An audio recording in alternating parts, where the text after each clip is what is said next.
So let's go with some more information on Shimatsu. And furthermore, let's go to the worst case scenario, which is a world end scenario. Furthermore, it behooves us to consider the grave nature of this hidden and silent radioactive nightmare. Shimatsu pondered further and mentioned an ELE or extinction level event scenario that could develop if this radioactive mess is not cleaned up fast. He went on to hypothesize the following, and he said, well, I already played it, but let me just play it back a little bit here. An explosion underground like that would shock with that much fuel down there, if triggered by tritium, heavy water, would send a shock wave through the rock in all directions, but especially downward. That shock wave could theoretically, as they drive as far as the Earth's mantle to the solid crust, and form basically a spike that would go like a nail that would drive right down into the more liquid part of the mantle. Wow. I mean, did you hear that? That is, I mean, it's worth reading again or listening to again. I'm just going to read it. An explosion underground like that, because the audio is muffled, with that much fuel there, is triggered by tritium. Heavy water would send a shock wave through the rock in all directions, but especially downward. That shock wave could theoretically, as it drives as far as the Earth's mantle, through the solid crust and form basically a spike that would go like a nail that would drive right down into the more liquid part of the mantle. That's what he said on August 12th on the Ren's radio show.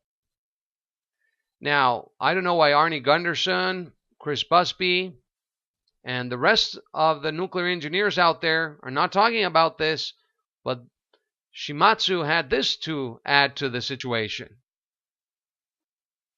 That is the end of all of Earth as a living thing. Forget all these Gaia guys and all that. All these people are talking about, climate change. That would be total Earth change. We're going back billions of years. Okay, did you hear that? I mean, total Earth change. He just said it. Total Earth change. And then he continues saying this. He said, we're going back billions of years, and here it continues. Listen up. Molten planet, if that happens, if this spike forms, the shock wave could actually do that. It could actually elongate the Earth's crust, a large section of the Earth's crust, turn it into something like a gigantic nail or a bullet that's just driving, an armored bullet driving straight down into the Earth's mantle. If that happens, all this molten metal is going to be. We're not talking about volcanic. We're not talking about molten rock anymore. We're not talking about lava. We're talking about molten metal pouring out of the Earth there, and basically unstoppable, covering the whole planet. Okay. Now, did you come to grasp with that situation, that scenario? Has anybody talked about it in the media? No. I mean, theoretically, it's possible. Yeah, I know. Anything is theoretically possible. But when this happens, nobody would want this to happen. But the truth is that these coriums are already traveling inside the Earth. They already affected the underground water systems under Japan. That gives us an indication that they're already inside the ground traveling. These three fused coriums, this is the first time that uranium cores have melted together and began traveling inside the Earth. This is already affecting the planet. How? Well, we found an underground leak. We know that it's leaking into the ocean, but we don't know from where, they say. 2 weeks ago, right? This is a nightmare. And then he went on to say, and I mean, we have to kiss the water goodbye. He said, as it is, the elites are already paving the way to regulate the very human right of free access to potable water. I just want to say that, just a segue. The director of Nestle said that humans should not have a right to water, that we should not have a right to water. And the fraud of bottled water, 2,000% increase in revenue if you sell bottled water. It's a fraud.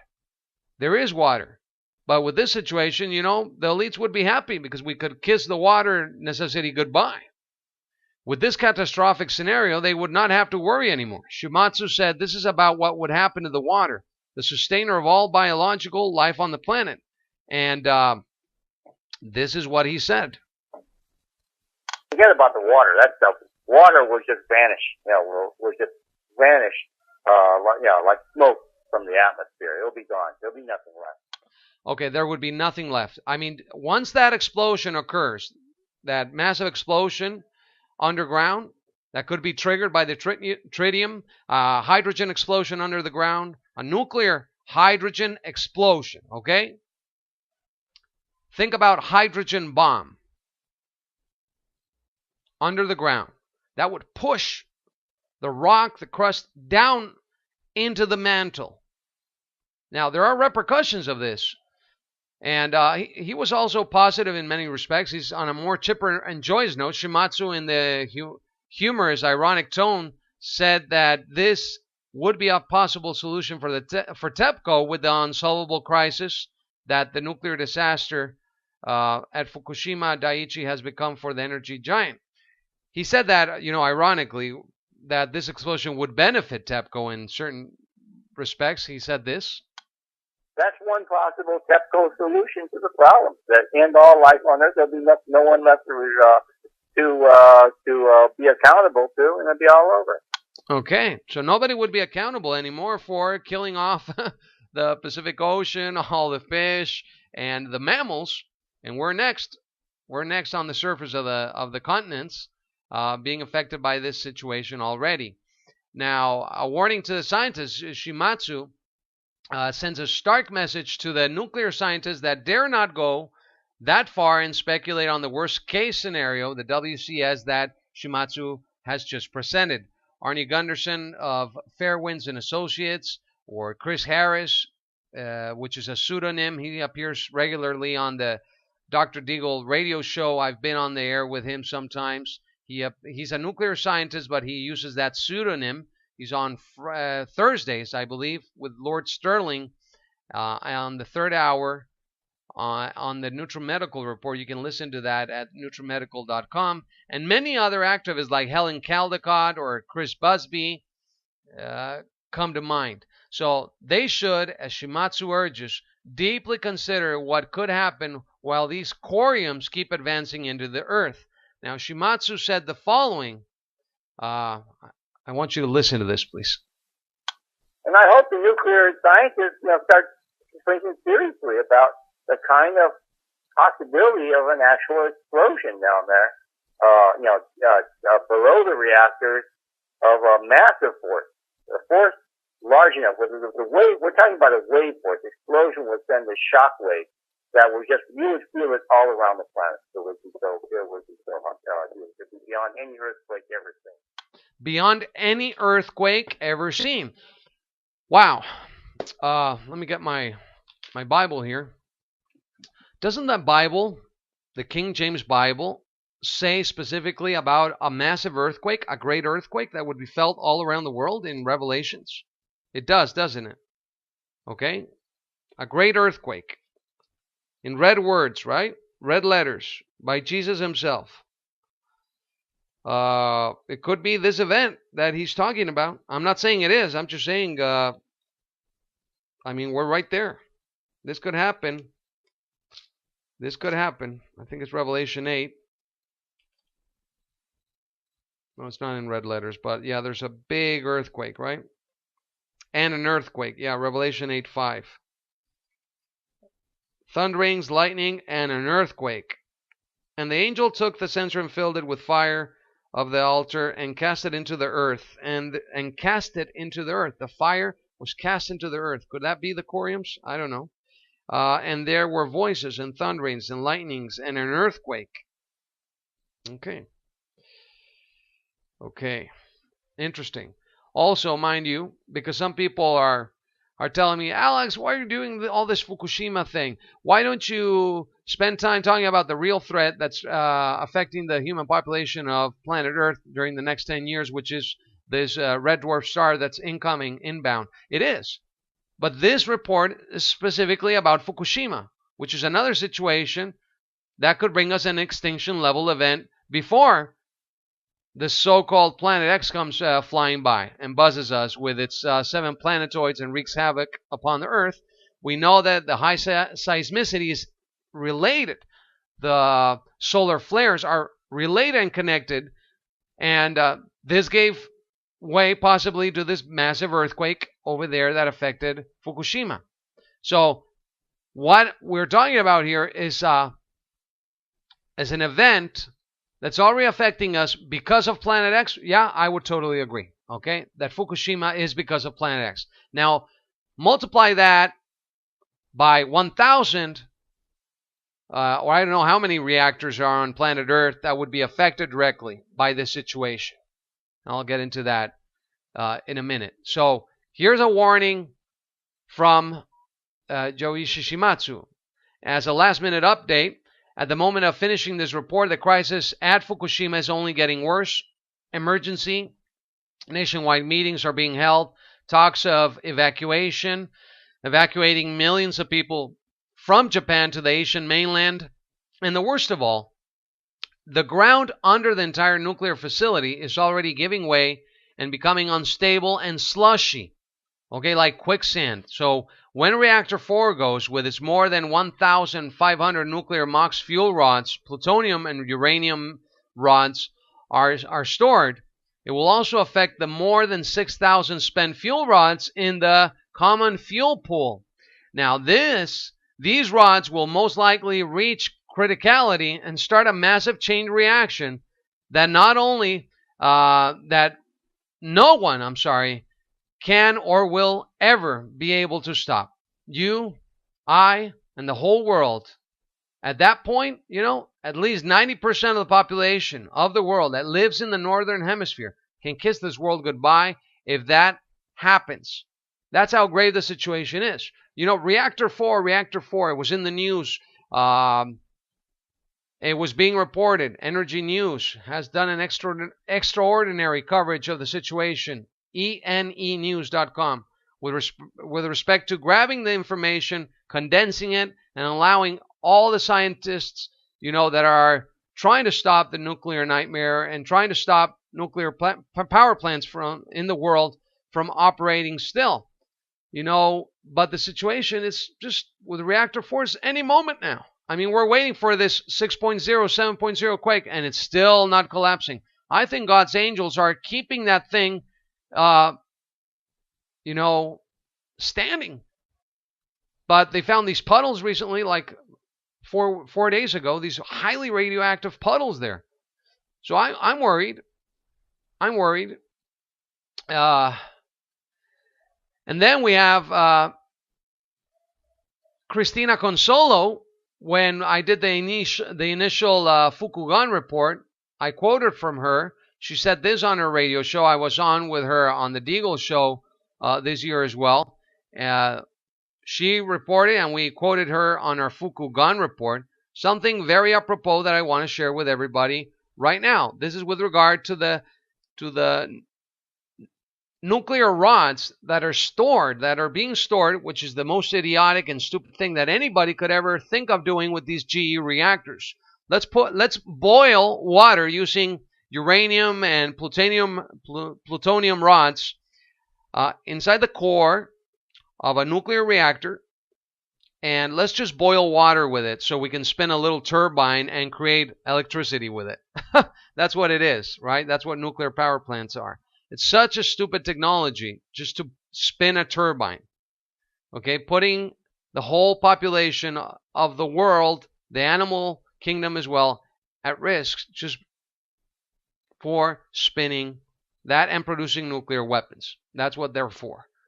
And Cristina Consolo had this to say, 2 years back, flashback people.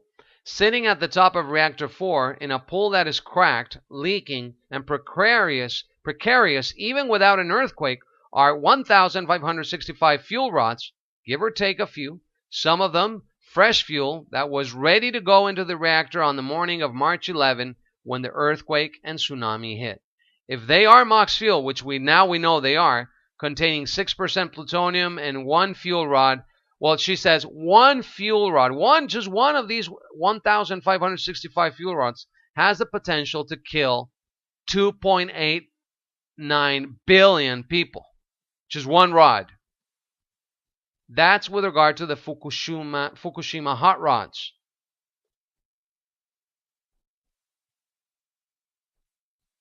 Wow. And you know what? How many more hot rods are there that pose a risk? Criticality?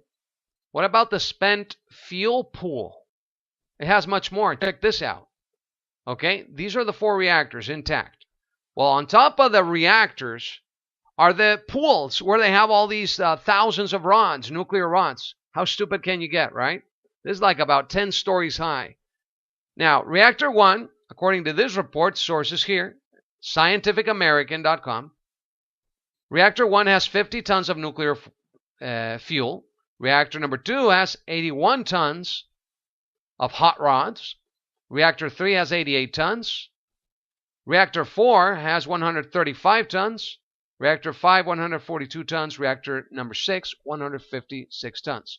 We know 1, 2, and 3 are gone. They're inside the earth somewhere. Okay, so there we have mostly like more than 200, 220, almost 210 or 220 tons of nuclear material in the form of coriums already inside the planet Earth. And then we have the situation with reactor number 4, which is right beside something worse even, which is the spent fuel pool, the main fuel pool, where they put all these used rods inside the Earth. Quote, also a separate ground level fuel pool containing 1,097 tons of fuel and some 70 tons of nuclear materials are kept on the grounds in dry storage. Whoops. Okay, criticality. If that R4 goes and the ground underneath Fukushima is already becoming like quicksand, as they reported this week of today, 21 of August, 2013, ladies and gentlemen, when reactor 4 topples and all those zirconium tubes start interacting together within the matrix, the lattices, the metallic the frames that are there, and they start hitting each other and banging and creating criticality. Look, I'm not no nuclear expert like, you know, Arnie Gunderson or anybody else, but I'd like them to just make a small video and say, if reactor 4 goes, this is what will happen. Okay? This is a report I was talking about. Fukushima is like quicksand. Ground turning to quicksand at Fukushima, buildings may topple. The ground surrounding Fukushima is now turning into quicksand as this disaster worsens. Engineers are now warning that the buildings in the area may topple.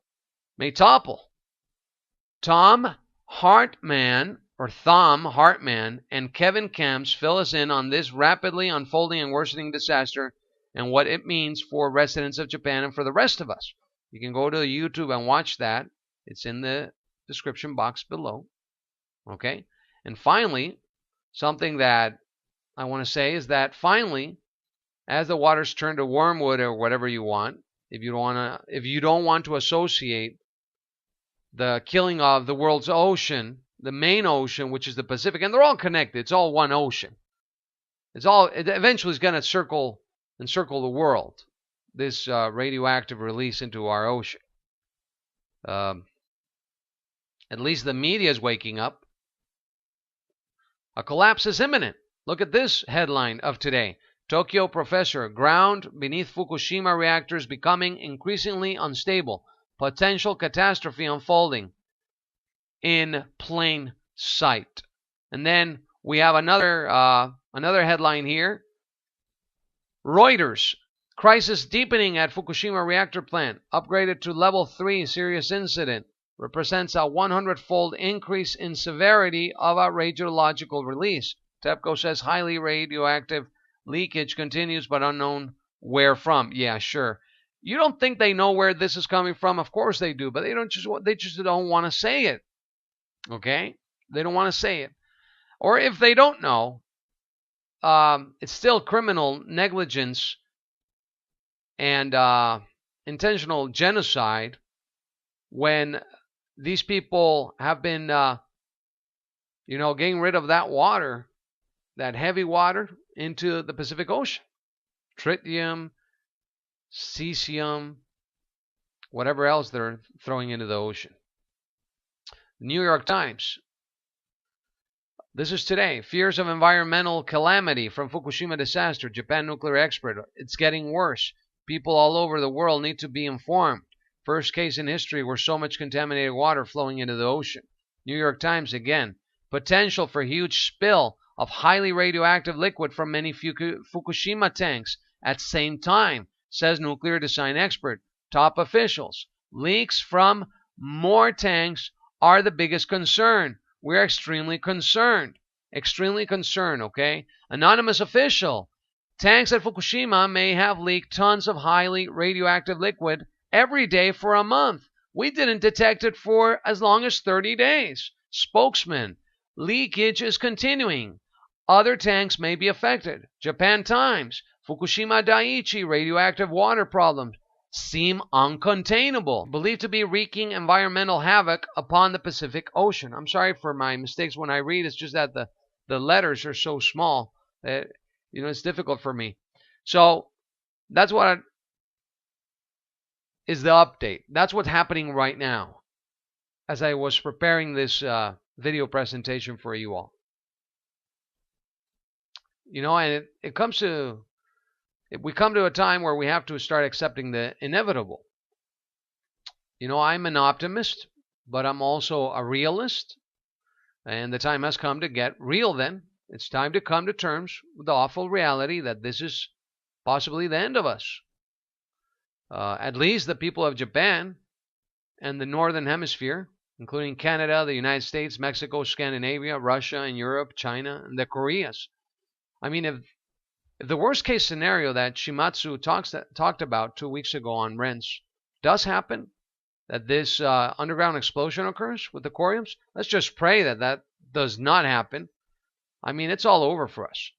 But in the meanwhile, I'll be positive and still live my life thinking that I still have another tomorrow on this beautiful, beautiful planet that God keeps replenishing for us. So, but nonetheless, I still accept the reality, the crude reality that the end is near. Whether you like it or not, the end is near.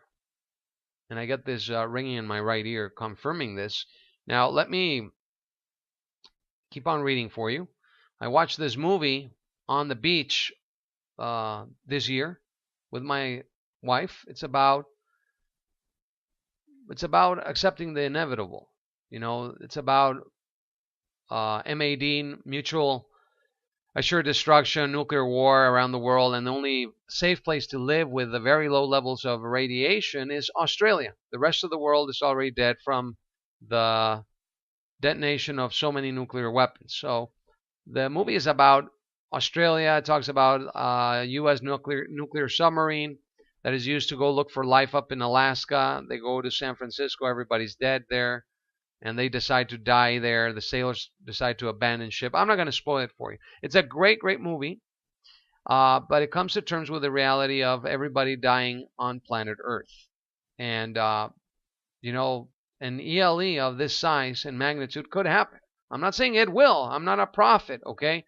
Neither is Joichi Shimatsu, but, it could happen. So my worry is not your body, but your soul. How's your soul these days with your Creator?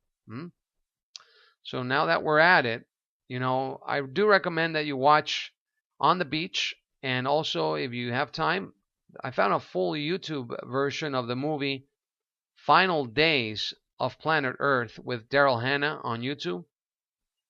So you can watch it on YouTube right now. And Yuichi Shimatsu continued saying the following.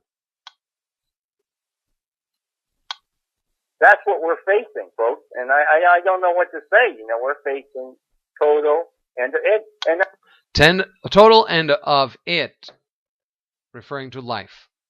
Citing his own works and saying that He started talking about this incredible prophecy by the Mahayan Buddhists. And this is an ecumenical group of Buddhists over there in Japan. They have this form of Buddhism, pagan Buddhism, having an eerily similar end-of-the-world prophecy that mirrors the very apocalyptic scenario echoed by SHIMATSU. It's interesting because he mentioned this on the Ren's radio show, and I'd like to share that with you as we listen.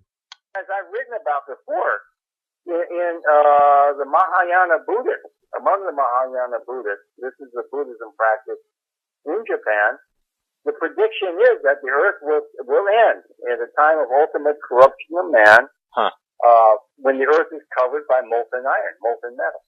So this is really strange, that there is an actual possibility of this ancient prophecy being fulfilled. The end of the world. The end of the world could actually be fulfilled. It's really, and that's kind of deeply disturbing.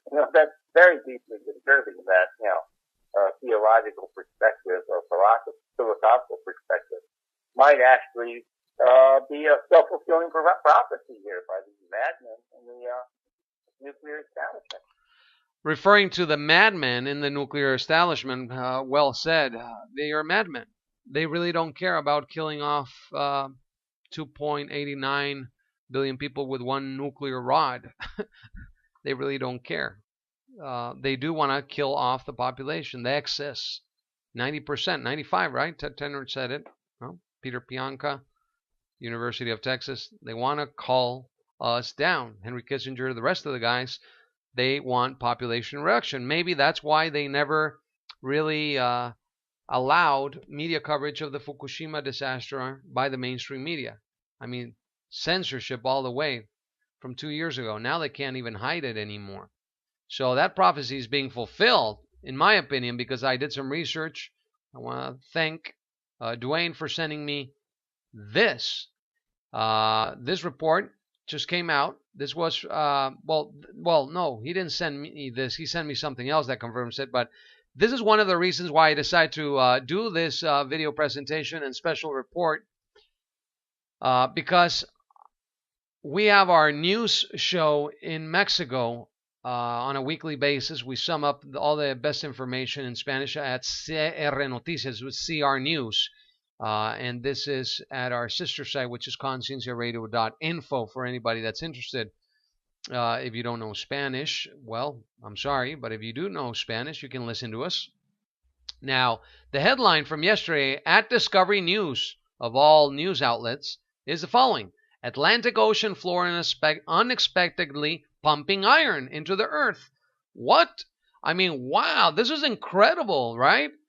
I mean, I read it and I was like in shock. I said, well, this is exactly what Yoichi Shimatsu said two weeks ago. The Mahayana Buddhists, among the Mahayana Buddhists, this is the Buddhism practice in Japan, the prediction is that the earth will end at a time of ultimate corruption of man, when the earth is covered by molten iron, molten metal. Iron being pumped out from the earth's mantle. Well, check this out.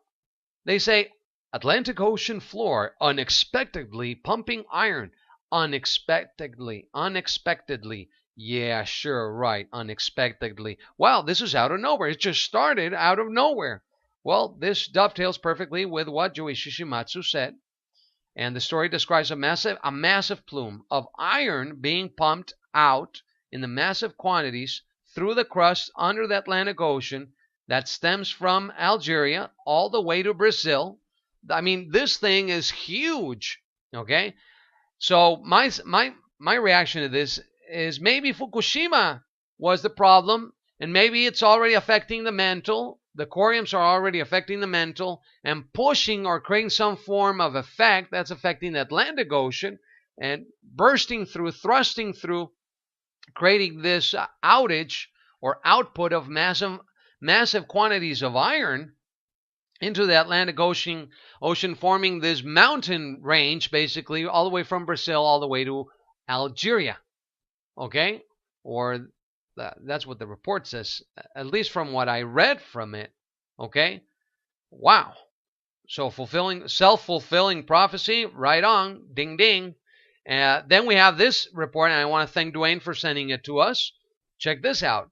It turns out that the world's elites, the private corporations of the world, the ones behind geoengineering, and we're talking about Bill Gates, Bilderberg, all these people, and the scientific establishment, thinking they can curb the world climate change by changing and modifying the climate and geoengineering with their chemtrails. And now, well, guess what?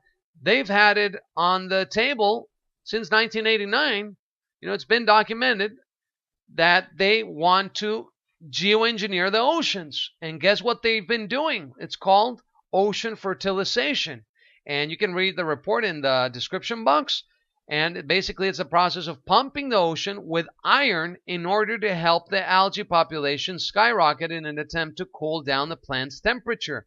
So thank you, Mr. Kane, for sending me this information. So there you go. And just to sidetrack just a little bit there. Yes, this has to do with with the oceans turning blood red. I think it was Sean that sent me an email today. Thanks, Sean. It's true. This would fulfill also Bible prophecy. Red oceans, right? The ocean turning into red. Why? Because the iron oxidizes in the ocean, and the phosphorus helps feed the algae. The algae, red algae, mind you, start flourishing like crazy. This already happened at the Olympics in China, in Beijing in 2008. The Yellow River got affected by this. They almost suspended the rowing competition because of this. Why do you think the Red Sea is called the Red Sea? Well, it's because of this incoming, red dwarf star system. All the asteroid debris that are going to start ramming into the Earth. We already saw, a preemptive event in February of this year over there with this asteroid formation, 25 nuclear blasts in its equivalent as it entered our atmosphere and hit the region on the border of Kazakhstan and Russia. Well, that same situation is only going to get worse. So the Red Sea is called the Red Sea because of how these asteroids or debris from Planet X that gets sucked into our planet and hits our oceans, and they oxidize. The iron from these asteroids oxidize and turn the oceans into red. Also wormwood, mind you. We cannot even drink that water anymore. So I just wanted to dovetail there with that. And at least Joichi Shimatsu comes out with a solution, a possible solution to stop these CORIUMS from wreaking havoc in this worst case scenario. And I think that we have to start paying attention. Attention, in International Atomic Energy Agency. On a positive note, Joichi Shimatsu recommended the following in order to stop this situation. I think this quote is from his report, the written report he has on that he published. He says, the underground corium pockets can be detected by radiation scanners and with blast tomography, which reveals the location of larger concentrations. We know that the U.S. Navy, the U.S. Defense Department has this type of technology, satellite technology, toroidal technology, these scanners. I don't know what they are, but they can detect inside the Earth. They're like satellite radar systems that they can find these coriums where they are exactly and pinpoint them. Joichi Shimatsu says here, next, steam injection pumps used at near exhausted oil fields should be deployed to pump borax solution into these pockets. So he says, find the pockets, isolate the pockets, or just start pumping in borax solution, that's sodium borate. And this borax, unlike boric acid, he says, crystallizes in solution, he says, thereby partitioning the underground spaces with neutron-absorbing barriers, subdivided into smaller cysts, so the fissile materials will be deprived of critical mass. So there you go. This is a possible solution to stopping a worst-case scenario of a massive underground explosion that nobody wants.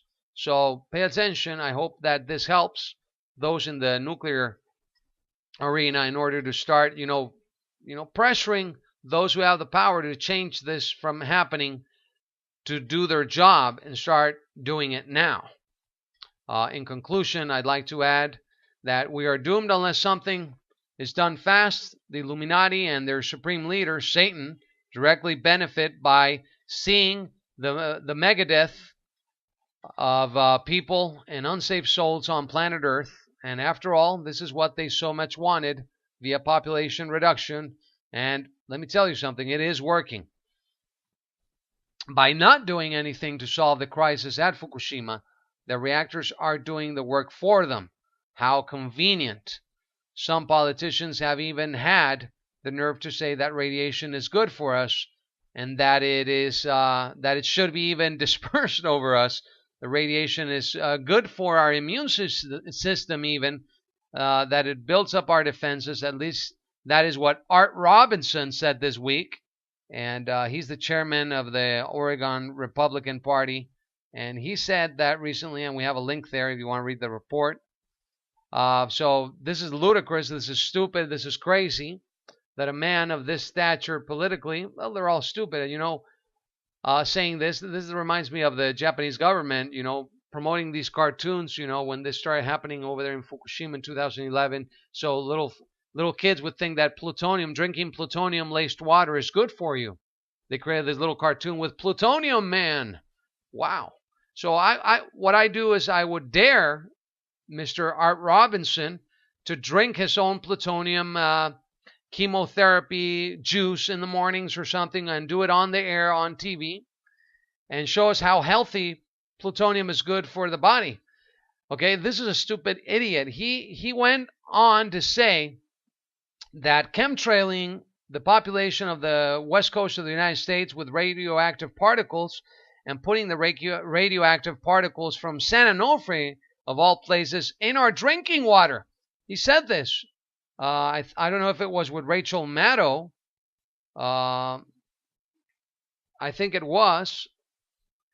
And I thought I had the picture of this guy here, but it's not there.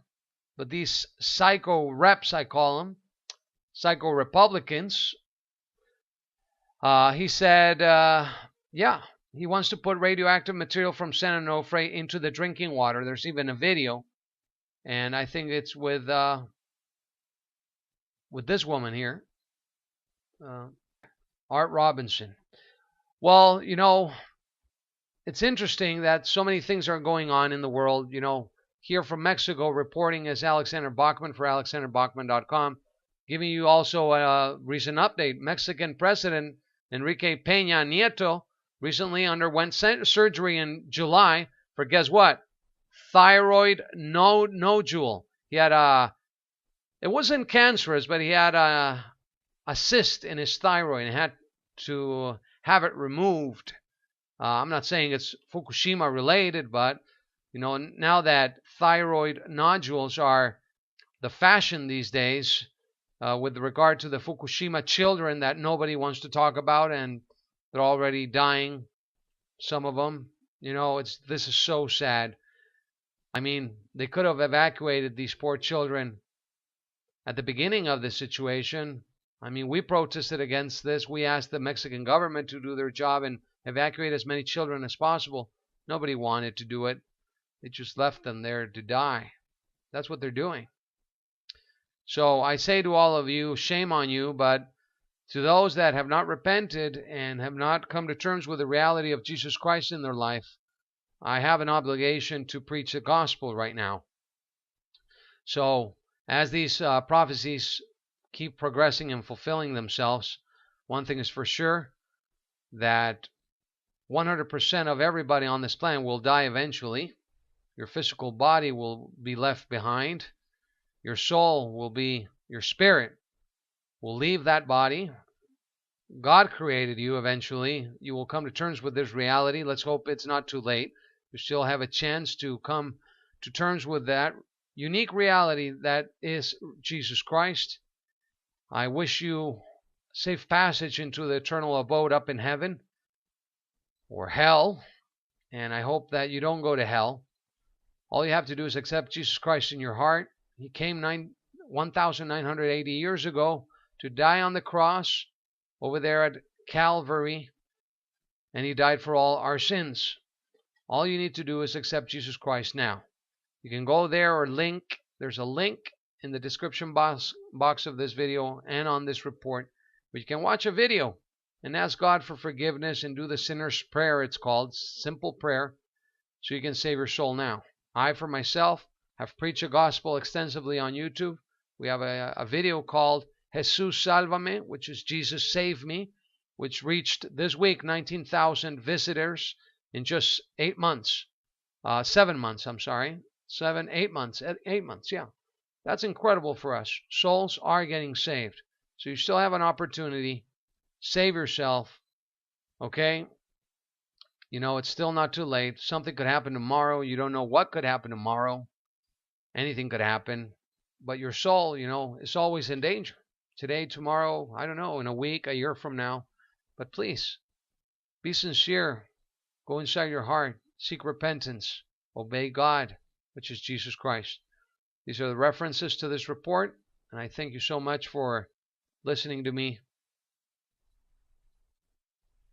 And Godspeed, everyone.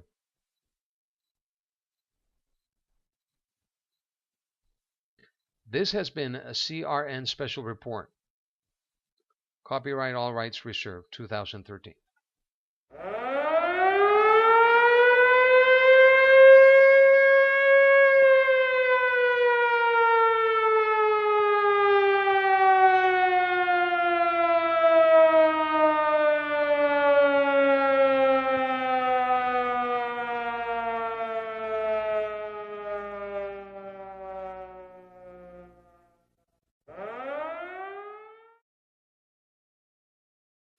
That is, I mean, it's worth reading again or listening to again. I'm just going to read it. An explosion underground like that, because the audio was muffled, with that much fuel there, is triggered by tritium. Heavy water would send a shock wave through the rock in all directions, but especially downward. That shock wave could, theoretically, as it drives as far as the Earth's mantle, through the solid crust, and form basically a spike that would go like a nail that would drive right down into the more liquid part of the mantle. That's what he said on August 12th on the Ren's radio show.